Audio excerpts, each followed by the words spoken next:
संत श्रोमणी सदगुरु रविदास महाराज की, सदगुरु रविदास शक्ति, सदगुरु रविदास शक्ति। सतनाम सत साहिब। बोलिए सदगुरु समनदास महाराज की। ये सच है कि आप लोगों ने अपने आशीर्वाद से मुझे एमपी बनाया, लेकिन मैं समाज का बेटा ही हूं, समाज का बच्चा ही हूं और जब तक जीऊंगा समाज का बेटा और बच्चा ही रहूंगा। मेरी बात को आप याद। सदगुरु रविदास जी महाराज का गुरु घर है। मैंने उनके अलावा किसी दर पे मत्था नहीं टेका पूरी जिंदगी। अगर किसी दर पे टेका तो सदगुरु रविदास जी महाराज के गुरु घर में मत्था टेका, और उसका क्या सिला मुझे मिला और उनमें कितनी शक्ति है उसका उदाहरण चंद्रशेखर आजाद आपके सामने खड़ा है। आप लोग डरना बंद कर दो और इधर उधर जाना बंद कर दो, अपने गुरु घरों में जाओ, सब कुछ ठीक हो जाएगा। कारण यह है कि अगर आप अपने गुरुओं की बात पे नहीं चलोगे, संतों की बात पे पहरा नहीं दोगे, तो फिर आपकी तरक्की नहीं हो सकती।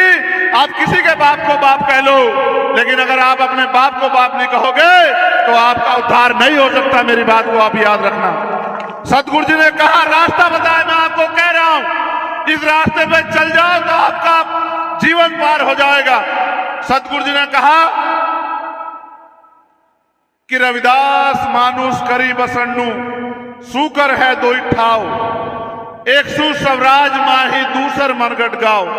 कि अगर सुख शांति का जीवन जीना है, इज्जत सम्मान का जीवन जीना है, तो दो ही रास्ते हैं। पहला, स्वराज माही अपना राज लाओ, और अगर राज नहीं ले पाए तो सुख शांति मिलेगी मरने के बाद शमशान घाट कब्रिस्तान में। अगर जीते जी चाहिए तो स्वराज लाओ, अपना राज लाओ। अच्छा तब होगा जब आपका राज आएगा। और मुझे कड़वे शब्दों में ये कहना है, महाराज जी यहां बैठे हैं, महाराज जी किसी और का सत्संग होता है, ऐसी व्यवस्था होती कि पत्ता नहीं हिलता। ये प्रशासन के लोग हमारी हैसियत नहीं समझते। जितने लोग यहाँ कहीं नहीं किसी गद्दी पे इकट्ठा होते होंगे और वहां 40-40, 100-100, 200-200, 500 पुलिस वाले लग के व्यवस्था करते हैं, किसी को खरोच नहीं आती। और यहाँ तो अगर ये हमारे पहरेदार ना हो आपके, तो यहाँ रास्ते भी बंद हो जाएंगे। मैं प्रशासन से भी ये कहता हूं, याद रखना, अगर अगली बार जब सत्संग होगा और व्यवस्था अच्छी नहीं हुई तो चैन से सोने नहीं दूंगा आपको। मेरी बात को अच्छी तरह दिमाग में रखना। कोई गलतफहमी मत रखना, कोई गलतफहमी मत रखना। ये मत समझना कि ये रविदासियों का सत्संग है और इसकी हैसियत नहीं। हमारी हैसियत ऐसी है कि जब दिल्ली में गुरु घर तो टूटा था तो हमने दिल्ली के तख्त को 24 घंटे में हिला दिया था। हमारी हैसियत की याद रखना। इतने हल्के मत समझना। ये जो बाणे में लोग बैठे हैं, ये हमारे सर माथे हैं, ये हमारी पगड़ी है, ये हमारे गुरु, हमारा सम्मान है। और अगर इनके सम्मान पे आ जाएगी तो फिर इसकी कीमत आपको चुकानी पड़ेगी। प्रशासन शासन के लोगों, ये बात आप याद रखना। मैं व्यवस्था देख के आया हूं। अगर हमारे लोग जिम्मेदारी ना उठाएं तो ऐसा लगता है कि यहां कुछ भी नहीं हो रहा है। ये बहुत गलत बात है। ये हम भी टैक्स देते, दोहरा नहीं चलने देंगे। अगली बार सत्संग होगा तो व्यवस्था ऐसी होगी जैसी दूसरे लोगों के लिए होती है। और हमें किससे बुराई नहीं, उनके लिए और अच्छी करो। लेकिन हमारी माए बहनें सड़कों पे परेशान हो रही है, पानी में तमाम परेशानियां, रास्तों पे, ये रास्ते भी नहीं बने। ये हमारी गुरु गद्दी है, इसका इतना मान है कि चाहे तो सत्ता को इधर पलट दे और चाहे सत्ता को इधर पलट दे। आप जानते नहीं हमारी गुरु गद्दी की ताकत को। मैं आपको एक जानकारी और देता हूं। जब तक इस देश में जिस दर्शन की बात मैंने की, जब तक बेगमपुरा दर्शन नहीं आएगा, इस बात को समझना, बेगमपुरा शहर बसाओ, बेगमपुरा शहर बसाओ। सतगुरु जी ने कहा, बेगम का मतलब है बिना गम का राज, जिस राज में किसी की जिंदगी में कोई गम ना हो। जब तक बेगमपुरा नहीं बसेगा, भारत की तकदीर बदलने वाली नहीं है। और बेगमपुरा दर्शन को इसलिए छिपाया गया, इसलिए दबाया गया कि लोग बेगमपुरा दर्शन से ना जुड़ जाए। फिर भी हमारे संतों की वाणियों ने बहुत लोगों को जोड़ लिया है।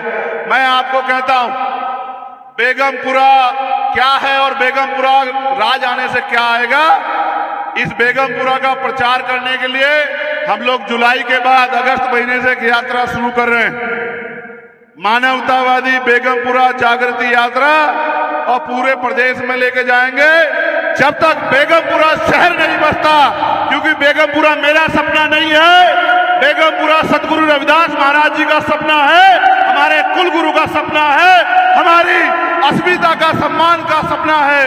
और अगर किसी सपने को उनकी औलादें पूरी नहीं करती, वो औलादें अच्छी नहीं हो सकती हैं। मैं वचन देके कहता हूं इस मिट्टी पे कि जब तक मेरा जीवन है मैं पूरी ताकत लगाऊंगा कि बेगमपुरा राज आ जाए, बेगमपुरा शहर बस जाए, बेगमपुरा बिना गम का राज आ जाए, सतगुरु जी की इच्छा पूरी हो जाए।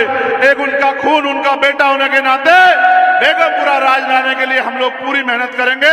इसलिए समाज को दर्शन से जागरूक करने का काम करेंगे। और मैं फिर कह रहा हूं, नेता तो समाज ने बनाया हूं, लेकिन समाज का खून हूं। मेरे खून का एक कतरा कतरा आपकी इज्जत के काम आएगा। आप पे उठने वाली हर लाठी के लिए ढाल है चंद्रशेखर आजाद। इस बात का वचन इस गुरु गद्दी से आप लोगों को दे रहा हूं। मैंने सुख सुविधा के लिए रास्ता नहीं अपनाया, जैसे संतों ने बाणा समाज को दिशा दिखाने के लिए पहना है, उसलिए मैंने बाणा समाज को सही दिशा दिखाने के लिए पहना है। मैंने 16-16 महीने जेल काटी, आप जानते हो। 16-16 महीने मैंने दिल्ली में गुरुघर टूटने में 96 लोगों ने 66 दिन तक जेल काटी, 250 लाठियां खाई। इतना जुल्म था, मेरे पैरों के नखून खींच ले गए, मेरी रीढ़ की हड्डी तोड़ दी गई। मैं घबराया नहीं कभी, क्योंकि मेरे सतगुरु महाराज का हाथ मेरे ऊपर था। और आप जानते हो 4-4 गोली चलाई गई मेरे ऊपर, 1 साल नहीं हुआ, यही महीना था, 4 गोली चलाई गई। और जो डरते हैं, इधर उधर जाते हैं, देखो सतगुरु रविदास जी महाराज का आशीर्वाद था कि आपका ये लाल जिंदा है, 4-4 गोली भी इसका कुछ नहीं बिगाड़ पाई। और उन्हीं का आशीर्वाद है, सबके रोकने के बाद भी 1.5 लाख वोट से समाज ने इज्जत की पगड़ी मेरे सर पे बांधी। मैं पूरी जिंदगी इस कर्ज को अदा करूंगा। मैं आपका खून था, खून हूं और खून रहूंगा। और मैं वचन देता हूं गुरु गद्दी पे बैठे हमारे गुरुओं को और सभी संतों को कि जब जब आपको मेरी जरूरत पड़ेगी, बिना बुलाए आपकी सेवा में हाजिर मिलूंगा। और अगली बार 1 महीने पहले इस व्यवस्था को मैं खुद देखूंगा। मैं देखूंगा शासन प्रशासन कैसे हमारे मान सम्मान के साथ खिलवाड़ करता है। अब तो आपने मुझे ताकत दे रखी है, अगर मैं 1 घंटे को बैठ जाऊं तो यहीं सारे अधिकारी नाचते फिरेंगे। मैं किसी वजह से अगर मैं सत्संग की गरिमा को नहीं समझता तो आज ही दिखाता इनको कि चंद्रशेखर आजाद क्या कर सकता है। मैं बहुत बहुत धन्यवाद दूंगा। और मैं पुणे संगत से अपील करूंगा कि अपने गुरुओं की वाणियों पे चलो। ये जो नशा इसको छोड़ो, ये जो कुरीतियां बुराइयां इनको छोड़ो, अंधविश्वास पाखंडवाद को छोड़ो। और ये जो दहेज प्रथा समाज में खड़ी हो गई है, जो कामयाब होते हैं दहेज दहेज दहेज, इसको भी छोड़ो, आपका भला हो जाएगा। और हेलमेट लगाया करो जब आप चला करो, अपनी जिंदगी की रक्षा करो। और नशे से अपने परिवार को दूर रखो। और ये तभी दूर, सतगुरु जी ने समंदाज ने कितने परिवार पार तारे, लाखों परिवारों को छुटकारा दिलाया। आप भी अपने बच्चों को समझाओ, तभी समाज आगे बढ़ेगा। बहुत बहुत धन्यवाद। एक जोर से जयकारा लगा दो मेरे साथ। बोलिए परम संत सतगुरु समंदास महाराज की, अमर ज्योति ज्ञान महात्मा ज्ञान भिक्षुदास जी की। बोलिए श्रोमणी सतगुरु रविदास महाराज की। सतगुरु रविदास शक्ति, सतगुरु रविदास शक्ति अमर रहे। बहुत बहुत धन्यवाद। जय भीम, जय भारत, जय संविधान।